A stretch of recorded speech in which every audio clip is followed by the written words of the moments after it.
Jude 6. Go ahead and grab a Bible from under the chairs because we'll be doing some flipping around today. Exploring hidden things in the Bible. Are we doing all of Jude 6 today? All of Jude 6? I think we're going to... like 4 hours to go through each verse. I know. We will try to get through the whole verse. Actually, we're going to read 3 verses. But we're going to focus on the middle one. That's too much. I know it's too much. That's why we're just focusing on one of them. Mine is just... Did anyone ever read the book in school called the BFG? Besides me? The BFG? Big Greek wedding? No. It's this, I happened to think about it this week because they're making a movie out of it. It's a book by Roald Dahl, and he did like Charlie and the Chocolate Factory and some other books. It's some really good, Matilda. And I've read probably almost all his books. I don't know how many he wrote. I've read a bunch of them, James and the Giant Peach. And he's just a really great author. But he wrote one called the BFG, and it's The Big Friendly Giant. Do you remember that? And they're making a movie out of it. And I saw the trailer this afternoon. I went and looked, and it didn't seem that exciting. But anyway, and I don't even know if it'd be a good movie. But The Big Friendly Giant was the name of it. We're going to kind of talk about some giants on this week's lesson. Giants in the Bible. Does anyone know there's giants in the Bible? Is this completely foreign to everyone in the room? Okay, Emily, you probably know about it. Do you guys, have you ever heard of giants in the Bible? You've heard about it? Okay. Dave and the Giant Pickle. James and the... Dave and the Giant Pickle. Oh, was that a VeggieTale? King David and Goliath is Dave and the Giant. He wasn't a king. Oh, yeah. Okay. He was a king. So we're going to talk about some big giants today, but they're not so friendly. I almost called this lesson the BMGs because they're big, mean giants. But some questions to get us started. These are some questions we're going to tackle today. And I want you guys to give me an answer to these.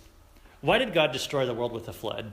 Don't be afraid of throwing out a wrong answer. Just tell me what you believe or what you've always been taught or what you think it is. Just throw something out.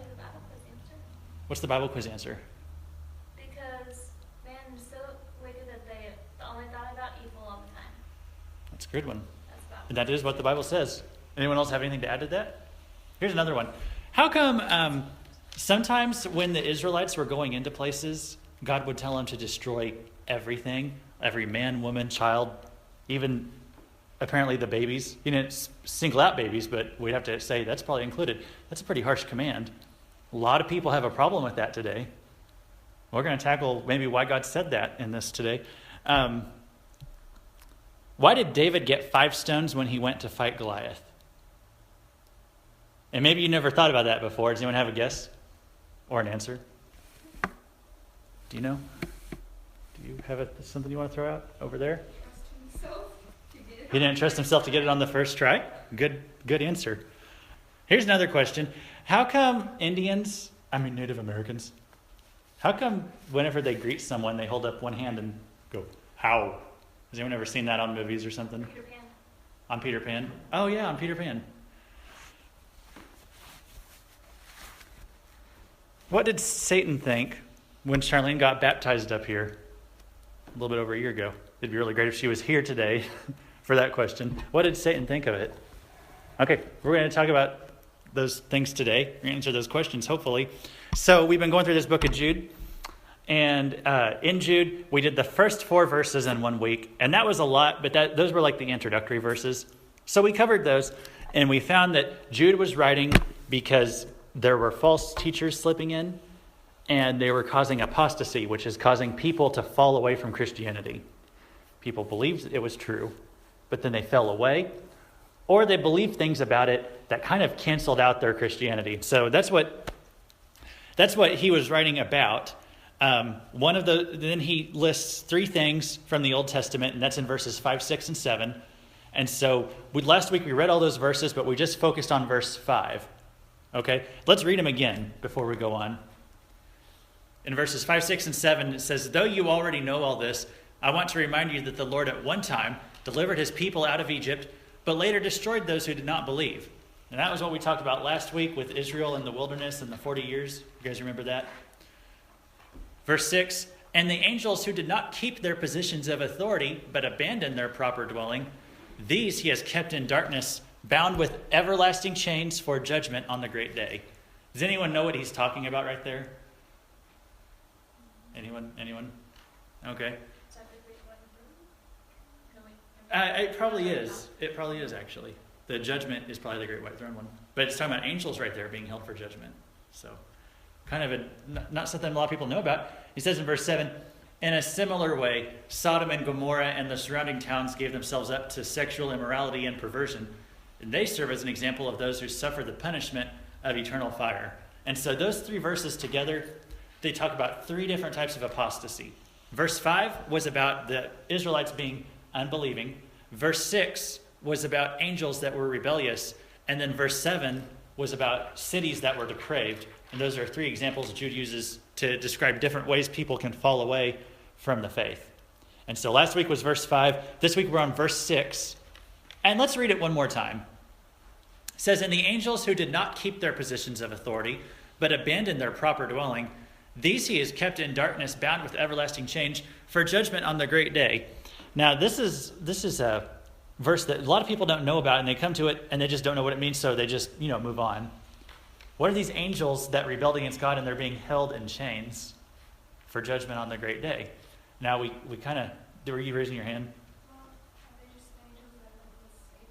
Well, they are some of the angels who went with Satan, but there's something different about these specific angels because most demons are not bound. Let's recap what we know about angels and demons real quick. And from Revelation 12, don't worry about turning to this one because we'll be turning to a lot of places, but let me read what Revelation 12 says about when the angels rebelled against God. What verse do I can write down? Verses 3 and 4. Is what I'm reading from. It says, John writes that another sign appeared in heaven. Behold, a great fiery red dragon having 7 heads and 10 horns and 7 diadems on his heads. Now, who's the great red dragon? This is kind of an obvious one, but it's the devil right there. And it'll even say that later, but we know that the dragon is Satan. Well, it says in verse 4, his tail drew a third of the stars of heaven and threw them to the earth. And the dragon stood before the woman who was ready to give birth and devour her child as soon as it was born. So the part I'm focusing on is the dragon drew 1/3 of the stars out. And in Revelation, when it says stars, it either means actual stars sometimes, or sometimes it's using them symbolically for angels. And right there, it's clearly angels.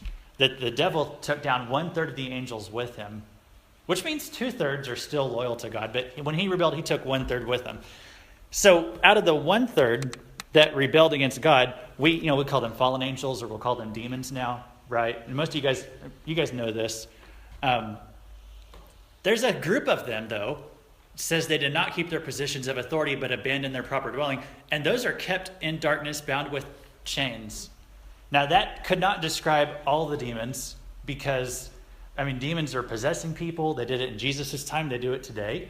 The Bible tells us to pray against them and be careful against them, and they can tempt people and stuff like that. So they're not all bound, but some of them are. It's a specific group of them who, it says, abandoned their proper dwelling.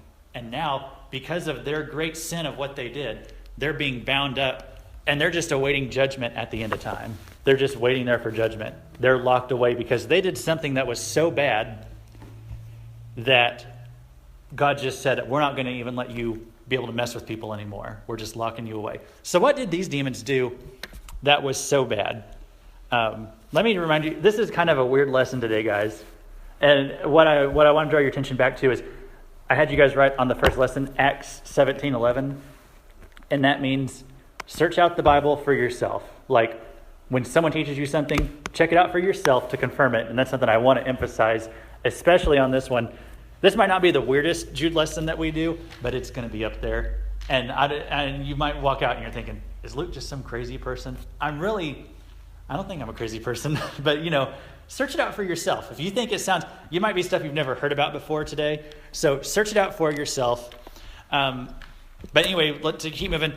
So what did these angels do that was so bad that they are locked away waiting judgment? So that's what we're talking about right here. Here's what it says about them. It says they did not keep their positions of authority, but abandoned their proper dwelling. Now, what exactly does that mean? This actually goes back to like what we learned about in Daniel in chapter 10. And it was talking about how there was this angel And he said, I was trying to get down to answer your prayer, Daniel, but I was fighting with the demon of Persia. You guys remember that? They called him the Prince of Persia, but the angel said, the Prince of Persia, who's this like demon assigned to a location, which was Persia back then, he said, he was keeping me from getting down here and answering the prayer. And he said, I got to go back and fight him some more. And later I got to go fight the demon of Greece. And so we talk about how there's territorial spirits, which means angels are assigned to certain places. They're assigned to be over certain locations, good and bad angels, apparently, because Michael is the angel for Israel, the good angel. But then there's demons assigned to locations too. So what these demons did, these bad angels who rebelled, they did not keep their positions of authority. It means they didn't stay where they were assigned to stay, but they abandoned their proper dwelling. Okay? Now, what did they do? But that sounds bad already, but what was so bad about it that they got chained up and they're just awaiting judgment? What did they do that was so bad? Well, this is actually talked about back in Genesis chapter 6.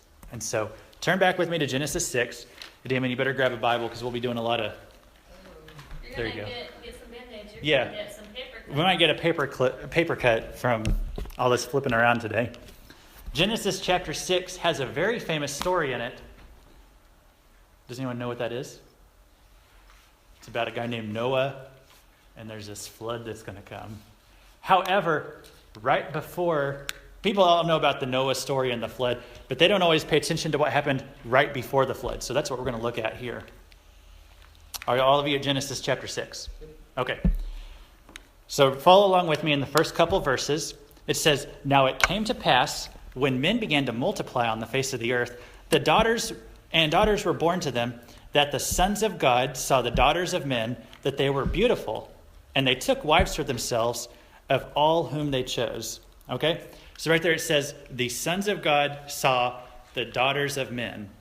Now what I want you guys to take a note of here is that in the Old Testament, the expression sons of God, it's an Old Testament expression for angels when it says the sons of God.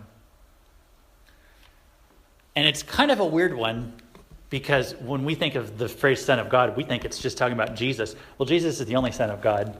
But actually in the New Testament, Christians are called sons of God because we're adopted by God. So like in Galatians, it says we're sons of God. And in the Old Testament, when it would use the expression sons of God, it's in Job, it's in the book of Deuteronomy. I can't remember which place in Deuteronomy. But it said, like in Deuteronomy, it says, when God separated the nations, he separated the people groups based on the sons of God, which means he looked at how many angels he could assign to each place, because the sons of God were angels. And he said, like, if we have this many angels that can be in Persia, then that means we can have this many people in Persia. And that's how God actually ordered where he set the boundaries of the nations. That's in Deuteronomy. But anyway, sons of God, it's an Old Testament expression for angels. In the Hebrew, it's Bana Elohim. And I'm probably not saying that right. Bina Elohim is the word. In the Septuagint, which is the Greek translation, it calls them just the angels of God. So sons of God is angels. And I have to emphasize that there's lots of reasons to think that. I mean, it's pretty much provable. But there are actually Christians who don't think that sons of God, we'll talk about that. They don't think sons of God means angels, but it is definitely angels, and we can prove that. In the Septuagint, it translated them the angels of God. It also mentioned here the daughters of men, and in the Hebrew, it's the daughters of Adam. And so this would just mean human females, okay? When we say daughters of men, that should just be kind of clear. Oh, it's just a human female because it came from Adam. So what it said in the verse, it said, the sons of God saw the daughters of men, that they were beautiful, okay? So it's saying the angels looked down and they saw women, and these are like fallen angels, and it said they were beautiful. So here's what it says. They took wives for themselves of all whom they chose.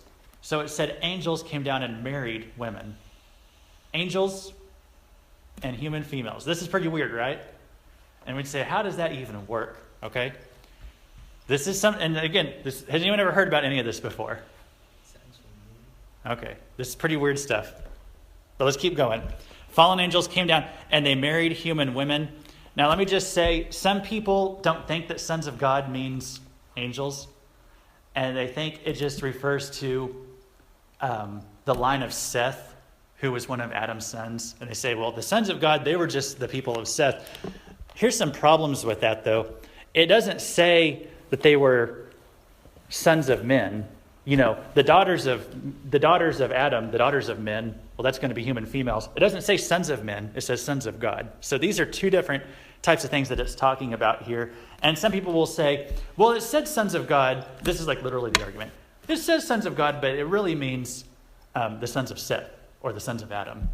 Well, if that's what God was trying to say, then if that's what God really meant, he would have just said that. You know, it's kind of like a silly argument to say that. Well, this is what God really meant. I mean, I think God just says what he means. God picks his words very carefully. And everywhere else, sons of God is always angels. But anyway, another thing people will say is that, or if you look at what's going to happen, the sons of God here, the angels and the human women, they're going to produce some unnatural offspring. And that's what really the focus of this is about. They produce unnatural offspring. And some people, if these were two groups of humans getting married, why would they have unnatural offspring? You know, this is obviously something else is going on here. You know, if a Christian and a non-Christian get married, their kid could turn out to be a little monster, but they're not going to be literally some kind of unnatural freak show. And that's what is actually going to happen here. Okay, and then a third point, all historical Jews and historical Christians, if you look at their writings, they always considered the sons of God to be angels. Like in this verse, in their writings, they said this is when angels came down and married women. So this is actually something that happened. This is what they always believed about that. So this is how history viewed it. Around the year 400 is when Catholicism started taking off. And you'll see that a lot of false doctrines came into the church around that time when Catholicism started becoming a bigger deal. And they started teaching that sons of God was not angels in the Old Testament. But before that, that's what they always believed. The sons of God meant angels. Okay. Yeah. So, like, can angels reproduce then? Because isn't there, like, the verse that's, like, whenever they're trying to figure out, I think it was in their chicken and... When Jesus, yeah. Things like, but be like the angels in heaven or something. Yeah. He said it'll be like the angels in heaven who don't marry. But these angels came down. They weren't in heaven. They came down and married women. So it was just referring to, like, they're staying in their place, not like they're... Right. Yeah, that's actually what Jesus was... It fits in perfectly with that he says they'll be like the angels in heaven, you know, maybe he's saying as opposed to these angels who came down and did this. So are there girl angels? I feel like a little kid. I don't think there's never a girl angels mentioned in the Bible. So if there are, they're just not mentioned. But all angels are always depicted as male. And so these are sons of God. They married daughters of men. So they're married girls. So kind of a far out there thing. Do you have a question about it? Just slightly there. Uh-huh. Like, do they like have that gender, or is it just like something different because they're angels? Do they have like male and female? Yeah, like a difference? They're all male, like. They're always mentioned. They're called men sometimes. Like they'd say, oh, there were, Jesus ascended up to heaven, and there were two men standing there. So they look like men. I mean, it never says, oh, the angel was naked and I saw that he was a man. It never says something like that. But they're always called men, when they look like human people when they show up a lot of the time. So let's keep going. And maybe if you guys are like, this is really strange, Luke, let's keep going and it'll talk about it some more. Okay, verse 3 says, and the Lord said, my spirit shall not strive with man forever, for he is indeed flesh. Yet his days shall be 120 years. Okay, now we know that verse, and I've always thought that meant that God was saying, after this point, man is no longer going to live 120 years, like longer than that. You guys ever heard that before? That's like the limit that God placed on man. I've just always agreed with that or believed that. There are a few problems with it though that's always bugged me. People after the flood still lived longer than 120 years sometimes. Right after the flood, they still had long lifespans, and that just slowly got shorter and shorter to where we are today. Also, there was a man in 2 Kings, and this was long after the flood. It was in 2 Kings or Chronicles, somewhere in there. There was a man who lived to be 130 years old. And I was just kind of bothered by that, like, what's going on? I thought 120 was the limit. And then one more thing, and I don't put a whole lot of stock in like real world events. I always trust the Bible over anything. But there is a woman, the oldest woman who ever lived. She lived to be 122. I know that says 121. That's just her 121st birthday. A woman who is French. Her name's Jean Calment. She lived to be 122 years old, and she died in 1985 or 1995. And they actually have like a very well documented like birth records and stuff like that. They had found long before she died. So anyway, she lived to be longer than 100. So and maybe you could say, well, it was just a general thing. It didn't mean a hard, you die at 120 if you're still alive. It's just a general thing. And that's fine too. But here's what I think this verse is actually saying. This happened, what it's talking about here, when the sons of God came down and married the daughters of men. This happened 120 years before the flood. And so God is saying, because of this, there's, after 120 years, I'm wiping out all the men. Not like mankind. He says, I'm wiping them all out because of what's happening here. That actually seems to make more sense in context. Anyway, let's go on to verse 4. I'm going to throw it up on the thing. Here's verse 4, and it's in the same one that's in your Bibles, New King James right here. And there were giants on the earth in those days. And also afterward, when the sons of God came into the daughters of men, and they bore children to them. Those were the mighty men who were of old, men of renown. Okay, what's that word say right there? That's giants, and that's in your Bible, guys. So when I say, like, there were giants being, this offspring that's giants, that is actually in your Bible. Okay, I'm not making that up. You can see it right there in front of you too. But giants is really not the original word. The Hebrews actually have a word that's like, it's like gigantos or something, I don't know. The Hebrews actually have a word for giants, and that's not the word that's used here. So if you were to look in the NIV, or lots of other translations, it changes that word giants and it calls them the Nephilim. Has anyone ever heard of that word before? Okay. The Nephilim, and I'm showing you guys this in the Bible. The Nephilim are like a race of people. They're not really people. They were the offspring of these sons of God and these daughters of men. But they were very tall, and so that's why they're called giants a lot. But they're you can call them giants, but Nephilim is a word. So make a note of this. Check this out for yourselves. Don't take my word for it. Check this out. But the Nephilim, they are a tall race of human demon hybrids. Everybody know what a hybrid is? Do I need to explain that? You guys got that? In the Hebrew, this word is nephal, but we translate it Nephilim. Were they doomed from birth? Pretty much, because they're just nothing but, they're just like pure evil, basically. Monstrous, violent, evil. I don't know if they had a soul or I don't know how all that worked. But there's kind of like no hope for them. Now, let's go back to these two verses that I had. Okay, so in the NIV, it reads almost the same way. It just changes the word giants. It changes that to Nephilim. So it says the Nephilim were on the earth in those days, and also afterward, when the sons of God went down to the daughters of men and had children by them. But then the NIV does a weird translation on its own too. It says they were the heroes of old, men of renown. And when that word that it uses there for heroes, these are actually some bad people. We probably wouldn't call them heroes, but that's how it translated. It's the word in Hebrew. It's a word that just means mighty. So like up here, it's a little bit more accurate to say they were the mighty men who were of old. That's a little bit more accurate there. But you can kind of see it's basically the same thing though. These Nephilim or mighty men, but we probably would not use the word heroes for them. Let's look at verse 5 and 6. You guys still at Genesis 6? Okay. Here's what happened. It says, "Then the Lord saw that the wickedness of man was great on the earth, that every intent of the thoughts of his heart was only evil continually. And the Lord was sorry that he had made man on the earth, and he was grieved in his heart." That's one of the most shocking verses in the Bible to me, that God was grieved that he made man. That's pretty... You think, why would God ever regret anything? He always knows the end from the beginning. That's what it actually says there. He was grieved that he made man. And why was God grieved that he made man? Like, why is God so angry toward all of mankind? And the answer is that they were getting infected like with this Nephilim population.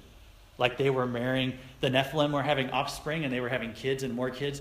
And basically it was a plan by Satan to corrupt the whole earth, the whole group of mankind, by getting this kind of like you could think this Nephilim bloodstream going in everybody. It was turning the whole world evil. And so maybe that kind of explains, we could think, why did God kill everybody? Surely there were more good people than Noah. The whole world was turning evil. It's like, why were they so mean? Why were they so angry and evil? It's because they were getting infected with this Nephilim stuff. And here's what it says in verses 7 through 9. So the Lord said, I will destroy man whom I have created from the face of the earth, both man and beast, creeping things and birds of the air, for I am sorry that I have made them. But Noah found grace in the eyes of the Lord. And look at verse 9. Why did Noah find grace? Here's what it says. This is the genealogy of Noah. Noah was a just man, perfect in his generations. Noah walked with God. Okay, so we gave us some reasons there that Noah was chosen to carry on the human race. But there's something I want to draw your attention to. Okay, yes, he was a good guy because it said he was a just man and he walked with God. And that's good stuff. But here's something else it puts in. He was perfect in his generations. Now, what does that mean, that he was perfect in his generations? That means, if you look in the Hebrew, it says, he perfect in his generations, it says his genealogy was untarnished. Okay? What do you think that means? Noah was probably one of the last people who didn't have any of this Nephilim blood going on with him. Because otherwise, when it says he was perfect in his generations as a reason he was chosen, it's implying that other people's generations were not perfect. So there was something else going on in their generations. And so make a note. I just want you to make a note here. And again, check all this stuff out for yourself. It's some far out stuff. Noah was chosen to continue mankind because he was still a pure human. He was perfect in his generations. You don't need to memorize the scripture reference. I just put that there for you guys. His gene pool hadn't been infected by the Nephilim. We went to see that Noah movie a few years ago. Do you guys remember when the Noah movie came out? And I knew it probably wasn't going to be a good one, but the reason I wanted to see it is that I just didn't want to be one of those people complaining about it if I hadn't even seen it myself, because I thought, well, I don't even know what I'm railing against if I complain about it without having seen it. So we went to see it, and it talked about the Nephilim in there, which at least they included that because that is part of the Bible story. But they really messed up the Nephilim. So what they did was, the Nephilim in that movie, they were fallen angels, but they were really sorry and they wanted God to take them back. And so I don't remember if it went into the stuff about they messed around with human women. Did you remember it mentioned that? They were like rocks or something. Yeah. So they were cursed to go down to the earth, and they were like these rock monsters, and they helped Noah build the ark, which none of that stuff's in the Bible, that they helped Noah or anything. And then what made me the angriest, though, is that in that movie, the Nephilim repented when the flood started up. They repented, and God beamed them back up to heaven. And I'm like, no, that is not right, because the Nephilim are pure evil. They're the reason the world was getting destroyed because of what they did. They're not good. They're not repenting and going back to God. They're pure evil. So that's why I think God destroyed the whole earth. That's why man's heart was continually evil and always had evil thoughts, because they were infected with this demonic stuff. And so Noah was perfect in his generations, and so he was chosen to continue the human. If you look, his family was not all that great people either. I mean, right after the flood, Ham does some bad stuff, and his line gets cursed, and he goes to live somewhere. So, guys, I really think it was mostly Joah was a good man. He was a just man, and it said that. But I think a lot of it had to do with his bloodline, because it said it was perfect. Are you guys all still with me? Okay, good. Okay, now one more thing I want to turn your attention back to. It says here, there were giants on the earth in those days and also afterward. Or there were Nephilim on the earth in those days and also afterward. So that means this whole Nephilim thing, it didn't just happen before the flood. It also happened after the flood. That's what that verse is telling us. So maybe your question is, do these Nephilim things, these giants or whatever you want to call them, the human-demon hybrid thing, does that actually show up other places in the Bible after the flood? Answer is yes. So turn with me to Numbers 13. Turn with me to Numbers 13, right at the end of the chapter. We talked about some of these verses last week. Because we were talking about when Israel they wanted to go into the promised land, and they sent the spies out, and the spies came back. Does anybody remember what they said when they reported on the people there? 10 bad, 2 good. There were 10 who said, yeah, we don't want to go in there. Why did the 10 say they don't want to go in there? He's like, what? Giants, you got it. And I think I've got this verse to throw up on the slide too. Yeah, Numbers 13:33.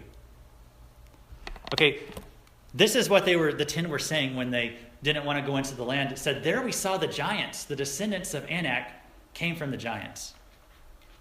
And we were like grasshoppers in our own sight, and so we were in their sight. So they're saying, we looked like grasshoppers to them.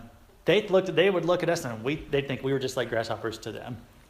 And I don't think that means that the giants were literally so big, because if you think like a grasshopper to us, okay, it's like this big. I don't think there was that much of a size difference, but they're saying, these guys are so much bigger than us. And a lot of teachers of the Bible will read that and they think, well, these people were just like tall people or something like that. I'm actually going to submit to you that these were the Nephilim. These were actually supernaturally tall people. And I'll show you why I think that. Okay, it mentioned right here that they were giants. And that wasn't, in the parentheses here, that's not the people saying that. That's like a note from the author. That's a note from Moses. He's saying the descendants of Anak came from the giants. He's telling us that for more information. So the Anak, the descendants of Anak, that's a group called the Anakim. If you look at it in the NIV again, the NIV translates that word giants, it calls them Nephilim. We saw the Nephilim there. The descendants of Anak came from the Nephilim. Okay, and the Anaks, these are, the plural, the group was called the Anakim. It looks like the word Anakin, but it's actually Anakim. It's just like with the letter M on the end. But it's almost, it just always makes me think of Star Wars whenever I see that. Everything in the world makes me think of Star Wars at some point, so that probably doesn't mean very much. They're called the Anakim, and this was a race of giant people who were descendants of the Nephilim. So it's showing us that the demons who did this stuff before the flood, they kept trying to do this, corrupt the human bloodline. They kept trying to do this after the flood too. That's why I said it, and also this happened afterward. So it happened after the flood too. Turn with me to Deuteronomy chapter 9. Again, right? What? So they came down again because everything else is a story. Or Yeah. or Some of them must have been chained away. Oh, go ahead. Maybe they hid in a well or something. Hid in a well. Some must have been chained away, and then more of them tried this, apparently. This isn't all the demons, because there's still demons today wreaking havoc and tempting people and doing all the stuff the Bible warns us about. This is something that happened long ago, though. But not that long ago. This is just a few thousand years. This is after the flood, too. Turn to Deuteronomy chapter 9. Just one book over. Yeah, Deuteronomy is the 5th book. When one of you guys gets there, say the page number. 245. Wait, what chapter? Well, you have a different Bible. What? 102? Are you at 102? I'm not one of them. What Okay. chapter? Sorry. Chapter 9, Deuteronomy 9. Look at verses 1 and 2. And this is, let me see what this is. Oh, it's talking about the Anakim right here. Moses says, "Hear, O Israel, you are to cross over the Jordan today and go in to dispossess nations greater and mightier than yourself, cities great and fortified up to heaven, a people great and tall, the descendants of the Anakim, whom you know and whom you've heard it said, who can stand before the descendants of Anak?"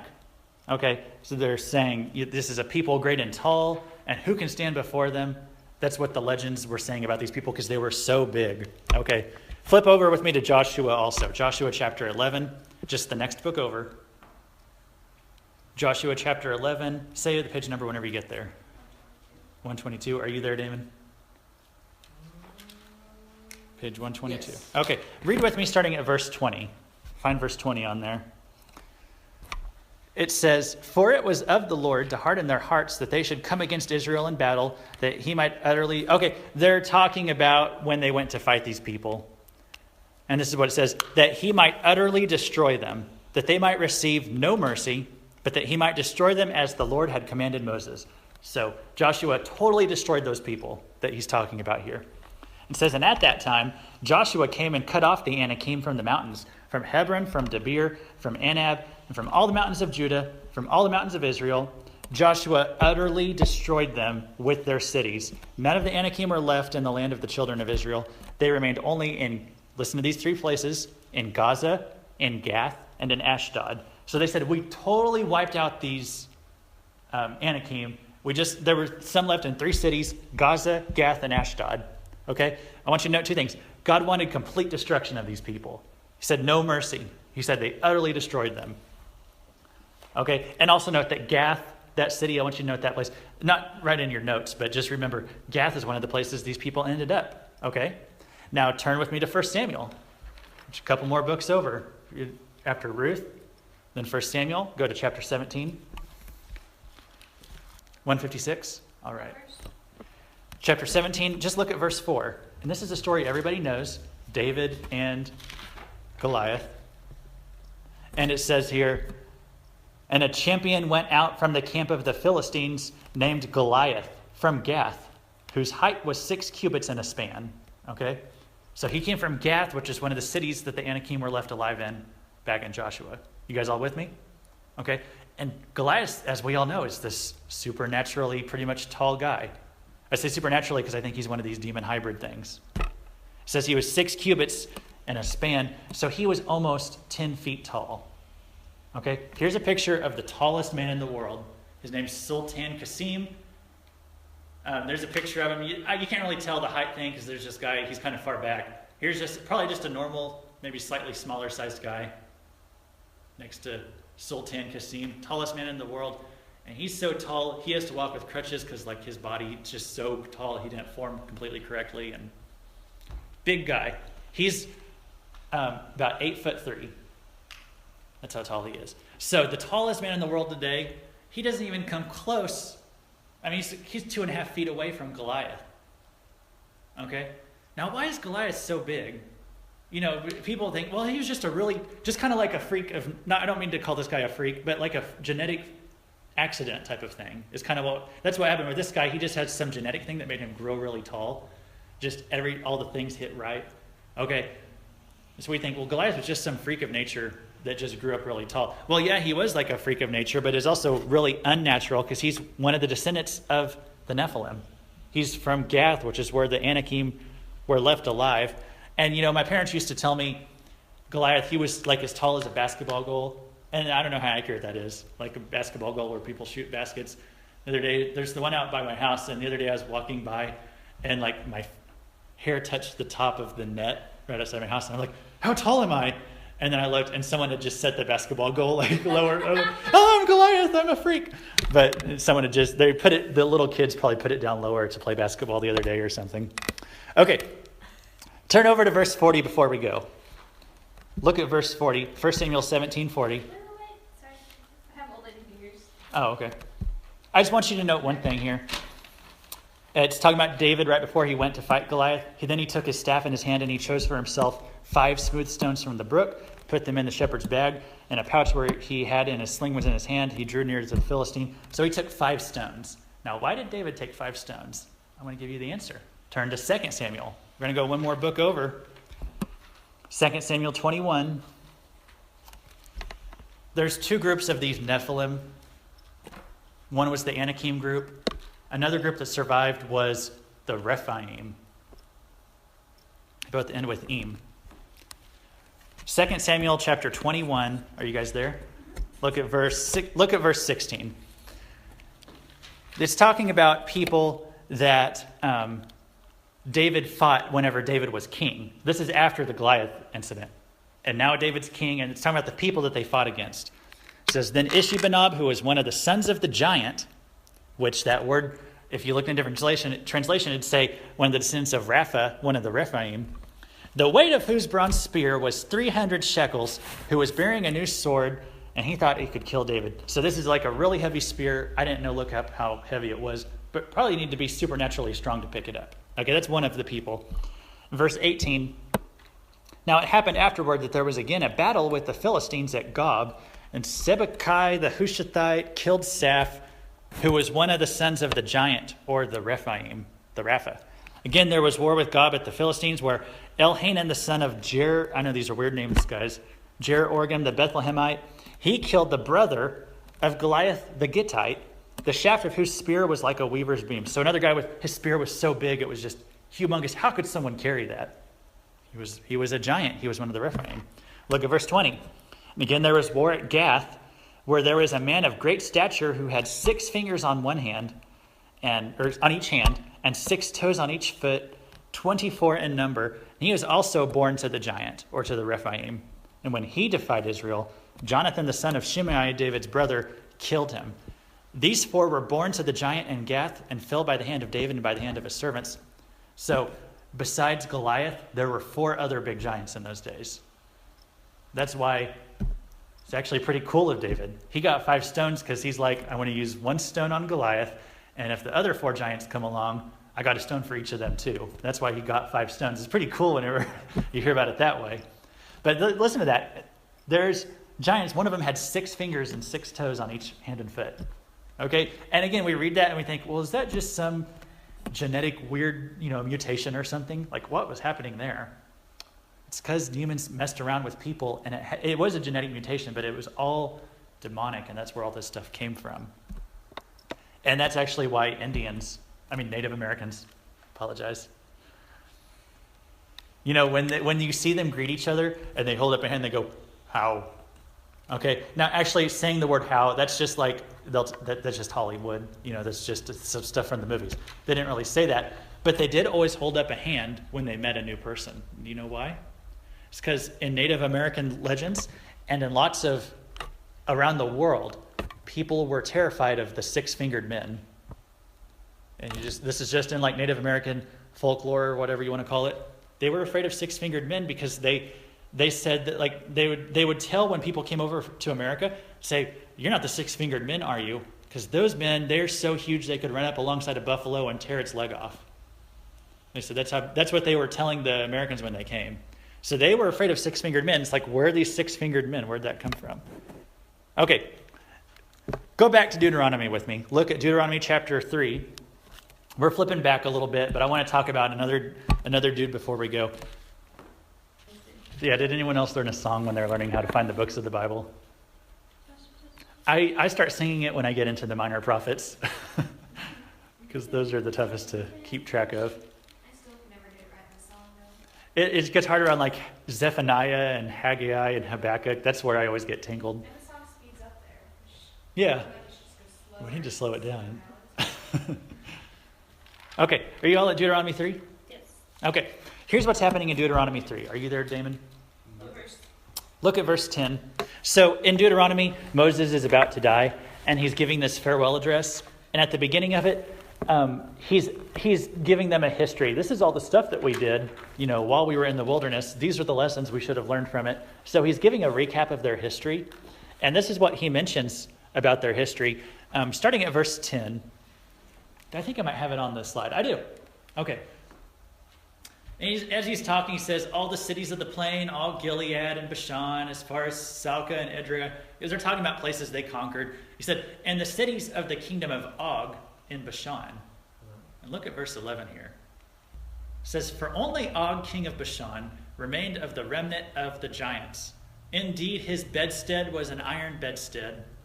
Is it not in Rabbah of the people of Ammon? He's saying, we still have the bed. You can go look at it. 9 cubits is its length and 4 cubits its width, according to the standard cubit. And so if you were to take that into today's terms, they're saying, and this king of Bashan, Og, the giant guy, his bed was 14 feet long.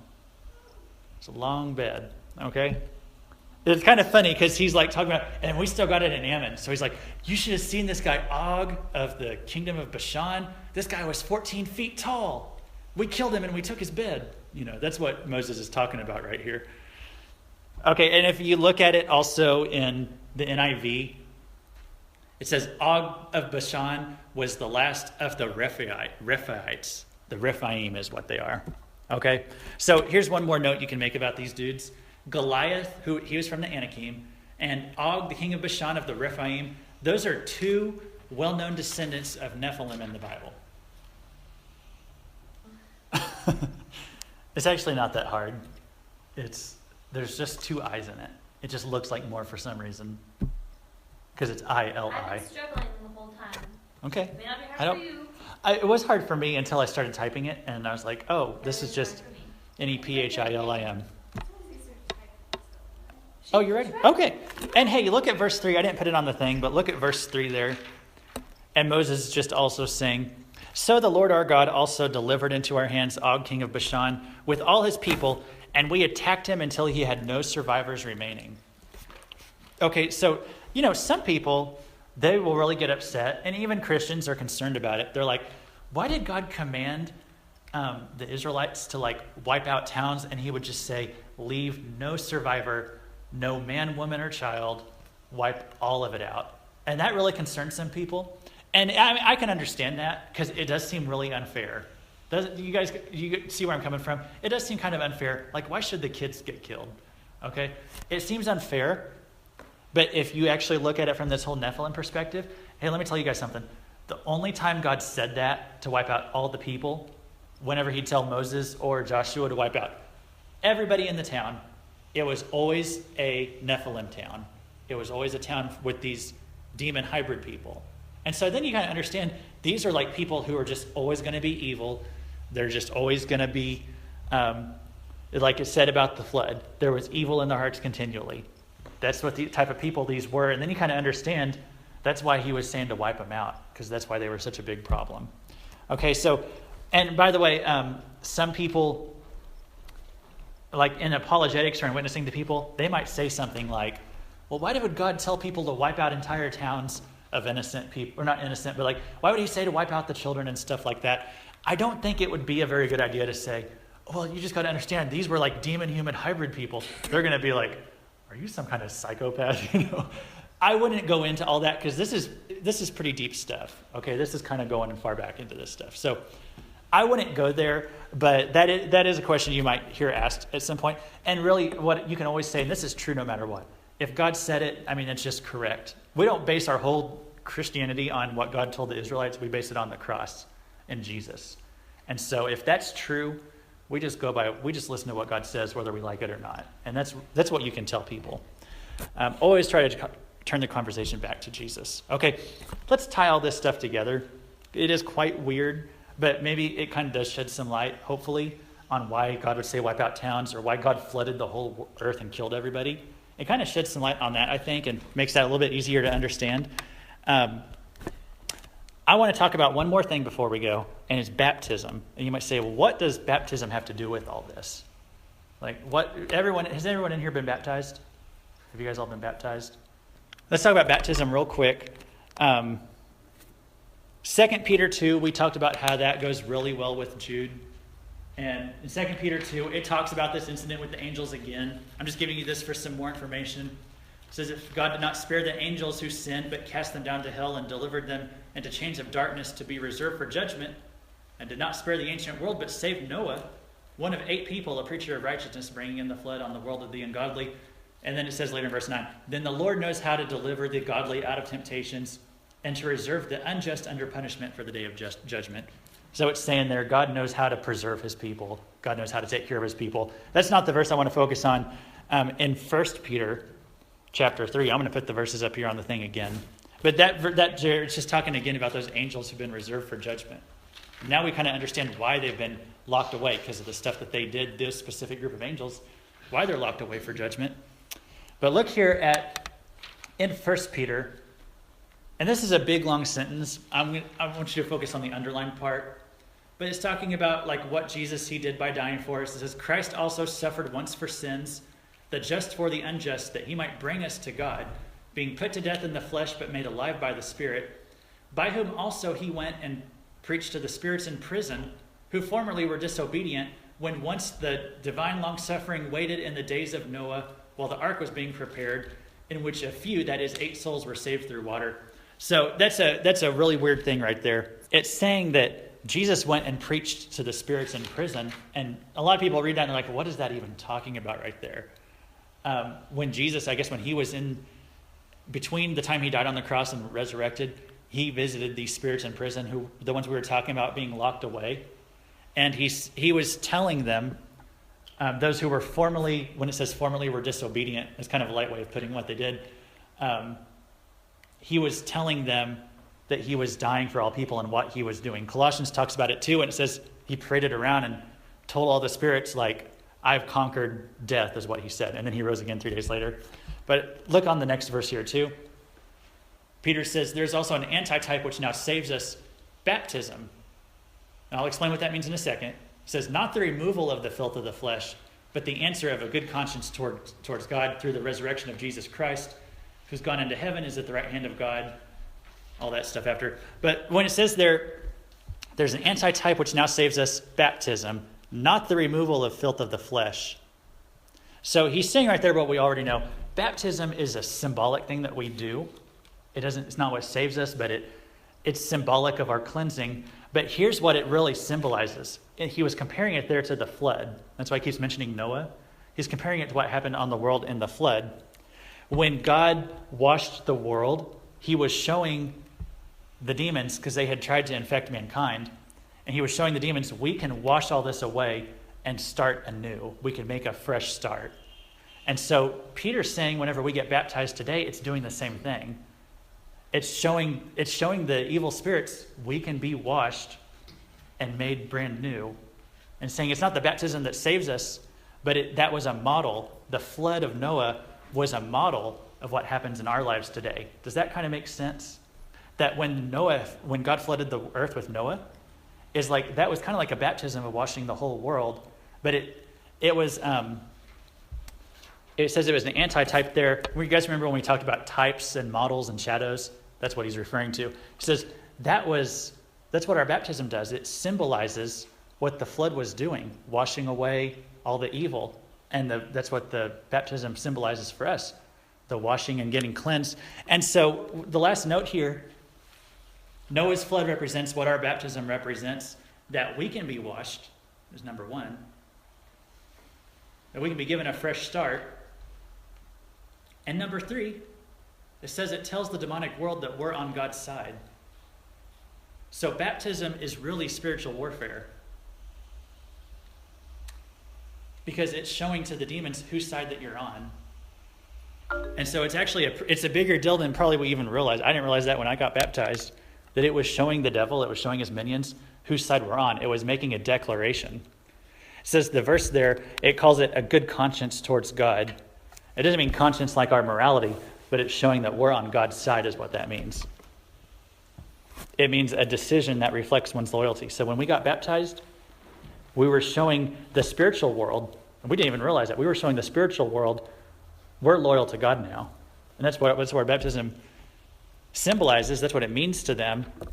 That's what it meant with the flood, and that's what it means for us today. So this stuff, baptism is spiritual warfare.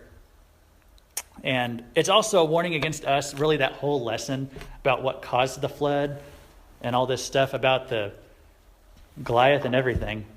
It's showing us that we need to be careful about messing with spiritual things.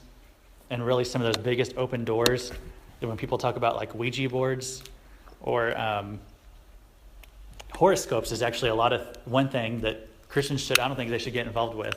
Because horoscopes, it's not, someone messing with a horoscope, they're not going to get demon possessed from that.